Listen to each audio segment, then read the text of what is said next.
మరో కీలక పరిణామానికి శుక్రవారం తెరలేవనుంది. తెలంగాణ ముఖ్యమంత్రి టీఆర్ఎస్ అధినేత కేసీఆర్ పై గజ్వేల్లో 2 సార్లు పోటీ చేసి ఓడిపోయిన ఒంటేరు ప్రతాప్ రెడ్డి టీఆర్ఎస్ గూటికి చేరేందుకు సిద్ధమవుతున్నారు. ఇప్పటికే టీఆర్ఎస్ ముఖ్య నేతలతో పార్టీ మార్పుపై ఒంటేరు ప్రతాప్ రెడ్డి చర్చలు జరిపారని, అవి ఫలించటంతో ఆయన కారెక్కేందుకు సిద్ధమయ్యారని సమాచారం. ఒంటేరు ప్రతాప్ రెడ్డికి ఎమ్మెల్సీ లేదా నామినేటెడ్ పోస్టు ఇచ్చేందుకు టీఆర్ఎస్ నాయకత్వం సుముఖత వ్యక్తం చేసినట్టు వార్తలు వినిపిస్తున్నాయి.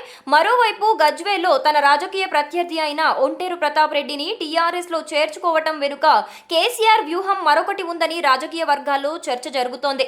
రాబోయే పార్లమెంట్ ఎన్నికల్లో ఎంపీగా పోటీ చేసి కేంద్ర రాజకీయాల్లోకి వెళ్లేందుకు సిద్ధమవుతున్న కేసీఆర్ ఆ తర్వాత గజ్వేల్ నుంచి పోటీ చేసే అవకాశం ఎవరికి ఇచ్చినా ఒంటేరు ప్రతాప్ రెడ్డిని ఎదుర్కోవటం కష్టమవుతుందనే అంచనాకు కేసీఆర్ వచ్చారట.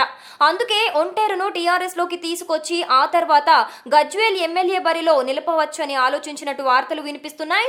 మళ్లీ తాను ఎమ్మెల్యేగా పోటీ చేసే అవకాశం ఉండకపోవచ్చని భావిస్తున్న కేసీఆర్ గజ్వేల్ నుంచి టీఆర్ఎస్ తరపున ఒంటేరు ప్రతాప్ రెడ్డిని బరిలో ఉంచితే ఆ సీటు మళ్లీ టీఆర్ఎస్ ఖాతాలోనే ఉంటోందని ఆలోచిస్తున్నట్టుగా బలంగా నమ్ముతున్నారు.